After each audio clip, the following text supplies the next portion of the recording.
Punto clave 1. Incluso los cínicos necesitan reflexionar. Existen numerosas obras filosóficas que han perdurado en el tiempo, pero una destaca por su gran claridad. A diferencia de muchos textos filosóficos densos, el enfoque de Nietzsche es conciso, dinámico y cautivador. En vez de imponer una ideología concreta, invita a su audiencia a cuestionar críticamente los estereotipos predominantes en el mundo moderno. Algunas de sus fuentes de inspiración fueron Arthur Schopenhauer, Richard Wagner y Paul Rée. Schopenhauer, filósofo de renombre y ateo acérrimo, influyó en sus primeras obras con un profundo trasfondo religioso. Asimismo, Wagner, el célebre compositor, y Rée, un colega filósofo, influyeron en sus puntos de vista sobre el sufrimiento y la moral. Estos vínculos influyeron incluso en su razonamiento filosófico. Cuando rompió su amistad con Wagner, Nietzsche procedió a una completa revaluación de sus opiniones. La moral no es absoluta. Depende de factores como la política, la cultura y la ilustración. Por esta época, Nietzsche adoptó un estilo de vida ermitaño, lo que alteró el curso de sus publicaciones filosóficas. En lugar de evitar aspectos fundamentales como la voluntad humana de vivir, existir, procrear e innovar, defendió la importancia de afrontar la vida y todos los sufrimientos que la acompañan para vivirla en plenitud. Durante la mayor parte de su trayectoria, Nietzsche cuestionó incansablemente casi todas las doctrinas y valores predominantes que regían la existencia humana en la Europa moderna. Pero al final de sus días, su conjunto de refutaciones culminó con un sí. Sí a la vida, a sus dificultades, a las desigualdades en los estratos sociales, al dolor y a la inevitable posibilidad de una vida triste. Nietzsche fue ampliamente reconocido como un pensador excepcional. Sus escritos ahora nos presentan su mente y sus ideas en su totalidad. Presta atención a este resumen para profundizar en su profética ideología sobre la moral en una sociedad civilizada. Punto clave 2. Sobre los prejuicios filosóficos y los filósofos de espíritu libre. Los filósofos tienden a moldear la vida conforme a su imagen y a imponer sus puntos de vista a sus seguidores. Nietzsche, por ejemplo, veía el estoicismo como una forma de tiranía autoimpuesta que ignoraba la importancia de la pasión y el dolor personales. Para él, representaba una forma de autohumillación simplemente para mostrar superioridad y poder sobre los demás. Los filósofos construyeron castillos en el aire con la excusa de formular teorías plausibles. Sin embargo, cuando de vez en cuando bajaban a la tierra, planteaban muchas preguntas que podrían haberse respondido con pocas palabras. Según Nietzsche, intentaban salvaguardar sus posiciones. Esta postura es comprensible teniendo en cuenta su perspectiva sobre sus predecesores y compañeros intelectuales. Por ejemplo, Nietzsche pensaba que muchos filósofos justificaban indirectamente a los criminales en sus obras. ¿Por qué? La filosofía exige un enfoque completo de todas las actividades humanas, incluidos los aspectos morales e inmorales. Los pensadores encuentran su nicho abogando por uno u otro bando, pero algunos se adentran en el campo de las mentes corrompidas, racionalizando sus acciones. Al contrario de lo que se cree, la sed de conocimiento es distinta de la filosofía. Como parte de la clase filosofante, Nietzsche sostenía algunas ideas sobre la humanidad. En pocas palabras, no ocultaba su desaprobación de la sociedad. Creía que las personas evitan enfrentarse a las dificultades de la vida, especialmente al sufrimiento. El hacerlo les impide convertirse en seres complejos. Por ejemplo, sostenía que el individuo promedio adoptaría fácilmente dogmas sobre la existencia de Dios y sobre cómo interactúa con los humanos con todas sus construcciones estereotipadas. Sin embargo, ese mismo sujeto aprovecharía cualquier oportunidad para malinterpretar, por ejemplo, las escrituras, para adaptarlas a sus puntos de vista, en lugar de adoptar las enseñanzas tal como son. Defendió la autonomía humana e insistió en que las barricadas de la moral no deben obstruir el camino del descubrimiento y la realización personales. Además, argumentaba que la búsqueda de la verdad es inútil para los pensadores, los observadores ingenuos, los moralistas y la humanidad, ya que desconfiaba de las afirmaciones absolutas de conocimiento y la verdad objetiva. A pesar de sus nociones radicales, sus ideas obtuvieron un reconocimiento limitado durante su vida. si hubiera previsto el alcance de su influencia posterior, quizá habría planteado sus opiniones con un toque de conservadurismo. Punto clave 3. El que racionalizó el cielo. En el siglo XVIII, la revolución industrial y la reforma de las relaciones económicas empezaron a transformar el estilo de vida y las creencias populares, incluida la religión. Esta no pudo evitar la época del cambio reflejado en los textos literarios y filosóficos. Fue Nietzsche quien proclamó su carácter rudimentario. Argumentó fervientemente contra lo que percibía como un declive de la espiritualidad, especialmente entre los cristianos europeos de su época. Consideraba que muchos explotaban la religión utilizándola como un canal conveniente para ejercer su voluntad mientras descuidaban sus formas y estructuras rígidas. Sin embargo, propuso una paradoja. Aunque la religión promueve virtudes como la espiritualidad, la humildad y la modestia, en última instancia reduce el potencial innato de los individuos, lo que conduce a una disminución de la capacidad y aspiraciones humanas. Nietzsche creía que muchos líderes religiosos carecían de intelecto y originalidad. Aún así, reconoció los méritos de la Iglesia, dada su contribución social al desarrollo de Europa. No obstante, pensaba que la humanidad podría ejercer mejor el juicio y la moral si se le permitiera tomar decisiones basadas en su intuición. La fe satisface nuestra necesidad de alegría, optimismo y esperanza, a pesar de la crueldad del mundo. Nietzsche se inspiró en diversos textos, incluida la Biblia. Muchas de sus citas tienen su origen en las Escrituras. Por ejemplo, una de sus afirmaciones ilustra la relación entre la religión y la comprensión intelectual. Según él, toda persona viva, independientemente de su concepto de teísmo, se esfuerza por hacer valer su influencia, su poder, sus principios y sus inclinaciones personales en todo lo que hace. Friedrich Nietzsche nunca abogó por la abolición de la religión. Criticó la superficialidad, el placer y el patriotismo como distracciones de los valores superiores. Desde su perspectiva, el cristianismo promovía una moral de esclavos, la cual valoraba la humildad, la sumisión y la debilidad en detrimento de la afirmación de la vida y el poder. Este sistema de valores invertía las jerarquías naturales al elevar a los débiles y sufrientes a un pedestal de santidad moral. Nietzsche expresaba una profunda preocupación por la dirección en la que Europa se dirigía, temiendo que la prevalencia de los valores cristianos, junto con ciertas tendencias filosóficas, llevara al continente hacia un profundo nihilismo y decadencia. Su icónica declaración, «Dios ha muerto», no era una negación literal de la divinidad, sino una observación sobre la pérdida de la autoridad moral y metafísica en la sociedad europea moderna. Este reconocimiento venía acompañado de su inquietud sobre las posibles consecuencias de tal pérdida, principalmente la emergencia de un nihilismo desencantado que podría ver la vida como carente de significado y valor. La moral está tan arraigada que sobrevivirá a la muerte de la religión. Friedrich Nietzsche. ¿Sabías que, aunque la salud de Friedrich Nietzsche fue delicada la mayor parte de su vida, su estado mental se deterioró considerablemente tras ver cómo azotaban a un caballo viejo en la calle? Sus pensamientos sobre la moral trascendieron no solo a la humanidad, sino a la vida misma. Punto clave 4.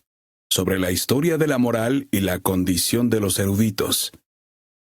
En su filosofía, Nietzsche no establecía sistemas morales. De hecho, rechazaba la moral tradicional como una entidad que no tenía ningún valor, sino que privaba a quienes eran capaces de perseguir una mejor forma de vida de la posibilidad de hacerlo. En otras palabras, la moral proporcionaba los medios para sobrevivir, pero no para vivir. Para mantenerse viables, las sociedades se estructuran intrínsecamente en torno a un conjunto de normas óptimas que funcionan lo mejor posible. Pero este delicado equilibrio puede romperse cuando se imponen reglas arbitrarias con el pretexto de forjar vínculos. La Europa moderna ilustra cómo forzar la balanza de la moral puede implicar una falta de autoorientación. Este punto de vista sugiere que los filósofos legalistas contemporáneos ven a los humanos como seres ligeramente elevados pero indomables, propensos a correr libremente sin supervisión constante. Para Nietzsche, fabricar códigos sociales es una falta de respeto. Defendía que, independientemente de las estructuras involucradas, las jerarquías se formarán de manera natural en función del potencial, capacidad y riqueza individuales. Por ejemplo, los esfuerzos por afirmar la igualdad entre los seres humanos como uno de los pilares de la moral están condenados al fracaso, ya que el concepto es contrario a las leyes de la naturaleza. Nuestro deseo es que todos reciban el mismo trato, pero ¿alguna vez se hace realidad? Estas son algunas de las lagunas que Nietzsche encontró en la moral institucionalizada. Los filósofos suelen ser incomprendidos, ya que parecen enigmáticos y misteriosos. Solo unos pocos son conocidos en la historia por su asertividad. En lugar de proclamaciones directas, guían discretamente a los demás para que vean las cosas desde su perspectiva. A menudo, Nietzsche afirmaba que prefería ser incomprendido o, dicho de otro modo, ser comprendido con un esfuerzo deliberado. Creía que las llamas de la filosofía podrían apagarse en el futuro. Por ello, afirmaba que los filósofos de su época solían huir del escepticismo.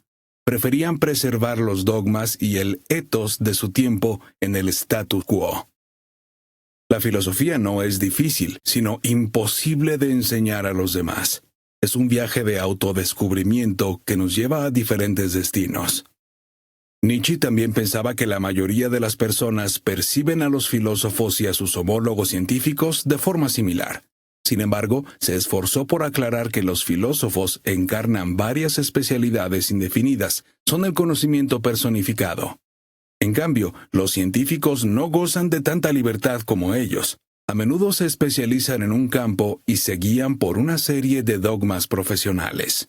Punto clave 5. Las virtudes varían con la casta en las sociedades humanas. Las virtudes siempre han definido la dirección cultural y moral de las civilizaciones. Los valores de nuestra sociedad actual reflejan nuestras diversas influencias. Es muy probable que se nos pegara la aptitud moral de nuestros antepasados. A pesar de reconocer su integridad, muchos permanecen vigilantes ante sus posibles deslices. Por eso, Nietzsche aconseja a las almas virtuosas que eviten que las menos morales se sientan culpables por no alcanzar su nivel. La virtud puede ser colectiva o individual. En un conjunto de personas, el valor colectivo prevalece sobre las preferencias individuales. Desde su taburete de filósofo, Nietzsche afirma que ser justo puede ser contraproducente. Afirma que algunos cargos requieren la asertividad de una bestia bruta para obligar a otros a alinearse con sus objetivos. Un dictador militar, por ejemplo, no puede permitirse estar a favor de la virtud, pues eso niega su causa y propósito. Profundizando en esto, Nietzsche extiende esta noción a los roles de género y a la igualdad. Habló de cómo las mujeres se ven impulsadas a buscar carreras y a forjarse una imagen respetuosa. Aunque sus obras fueron escritas en el siglo XIX, parecen proféticas, pues presagian el empoderamiento de las mujeres del siglo XXI que ahora disfrutan de mayores derechos y oportunidades gracias a los esfuerzos de sus defensores del pasado y de sus propias acciones. Este cambio es probablemente producto de la prevalencia de la democracia en prácticamente todo el mundo moderno. Hablando de política, Nietzsche analizó cómo las democracias europeas del siglo XIX trataban a los judíos. Reveló la existencia de la virtud colectiva, una norma ética que defiende a un grupo de personas. Reconoce que la presencia judía en los países europeos tiene ventajas, sobre todo para los intelectuales como él, ya que aporta un influjo de perspectivas de la vida culturalmente diversas. Sin embargo, también admite que el alemán promedio de la época era hostil hacia los judíos. Consideraba que los políticos alemanes podrían haber reducido las fricciones regulando su afluencia, como habían hecho algunos países europeos. Lo que se hace por amor siempre acontece más allá del bien y del mal. Friedrich Nietzsche. Punto clave 6. La misteriosa calificación de nobleza. Los altibajos del poder han provocado cambios históricos constantes que desafortunadamente suelen conllevar la represión de un grupo y el ascenso de otro. A su vez, esto perpetúa el empobrecimiento de los menos privilegiados, ya que entidades como las oligarquías ejercen una influencia duradera. Incluso en medio del avance social y la abolición de la esclavitud, el orden de las subversiones sigue en pie, aunque de manera sutil. Sin embargo, es interesante que Nietzsche y pensadores como él vieran indicios de esto en el futuro de la humanidad. Nietzsche no creía que las injusticias atroces que plagaban y aún plagan las sociedades fueran el resultado de la incivilización. Por el contrario, afirmaba que las oligarquías son el tejido mismo de la sociedad a la que hay que controlar e impedir que se desvíe hacia uno de los dos extremos, la rebeldía y la anarquía. En su búsqueda de una regla general de moral aplicable a la sociedad, descubrió que no había virtudes que pudiera describir como definidas en la moral. Sin embargo, clasificó la mayoría de ellas en dos categorías, orientadas al amo y al siervo. Bajo cualquier conjunto de condiciones e independientemente de la época y la civilización, consideraba que la moral podía ser de uno de estos dos tipos. Por ejemplo, la moral orientada al amo incluye la fuerza, la ambición, la audacia y la mentalidad abierta. Va más allá de los simples términos del bien y el mal. Debemos valorar el primero y erradicar el segundo. Para Nietzsche, las personas nobles y poderosas encabezan la moral orientada al amo, mientras que las personas débiles, cobardes y de mente cerrada están ligadas al carácter orientado al siervo. Estos siervos no buscan la correspondencia con sus amos mediante el desarrollo, sino que desean envilecer todas las virtudes creadas por ellos. Por ello, Nietzsche considera que los siervos son cínicos y pesimistas. Ser noble a menudo implica adoptar una dosis considerable de egoísmo, ya que la nobleza rara vez coincide con el servilismo. No obstante, es probable que un alma noble haya aceptado la necesidad de ejercer su voluntad de poder, concepto establecido por Nietzsche, incluso desde una aparente humildad o piedad. El noble reconoce que inevitablemente dejará personas problemáticas a su paso. En consecuencia, cada individuo con el que se encuentre es visto como una ayuda, un obstáculo o un refugio. Por último, también criticó a los filósofos por pretender que dominaban la búsqueda pura de la verdad. Creía que los mejores filósofos tenían sus valores, su moral y sus matices entrelazados con sus enseñanzas. Sin duda, esta era también la naturaleza de Nietzsche.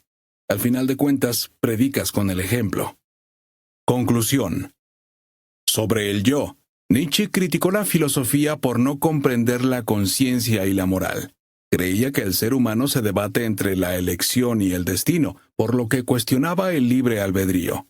En cuanto al valor, descubrió que la moral varía con la cultura, la situación geográfica, la ilustración y el tiempo. Este cambio constante en el paradigma de la moral le hizo preguntarse por qué protegemos estos principios con tanto afán. En cuanto al sufrimiento y la empatía, expuso la inestabilidad de la bondad, los valores y la moral. La empatía puede ofrecerse a los débiles mientras los poderosos pueden engañarlos para que obedezcan. Para él, el sufrimiento era un privilegio que conducía a un objetivo más consistente y maduro en la vida. Con respecto a la religión, Friedrich Wilhelm Nietzsche es la fuente de la famosa frase «Dios ha muerto», adoptada por numerosos ateos en el siglo XXI. Sin embargo, muchos la han citado fuera de contexto. La versión completa es «Dios ha muerto, y nosotros lo hemos matado». Se refiere al hecho de que las personas tienen una percepción defectuosa de la divinidad. Cuenta la historia de una pupa que luchaba por escapar de su capullo y convertirse en una hermosa mariposa. En el jardín donde estaba por ocurrir la transición, el dueño se dio cuenta de lo que sucedía y ayudó a la mariposa a emerger. Sin embargo, esta murió poco después. El amigo del jardinero, un biólogo, explicó más tarde que su intervención durante la fase simbólica de desarrollo de este insecto probablemente hizo que perdiera su poder innato y su voluntad de vivir. Nietzsche articuló esta misma idea en su concepto de voluntad de poder. Creía que los seres humanos alcanzan el poder intelectual, religioso, físico e incluso político tras perfeccionarse en el necesario horno del sufrimiento. Prueba esto. Ve el episodio de la serie Genios del Mundo Moderno sobre Friedrich Nietzsche para conocer con más detalle su polémica personalidad.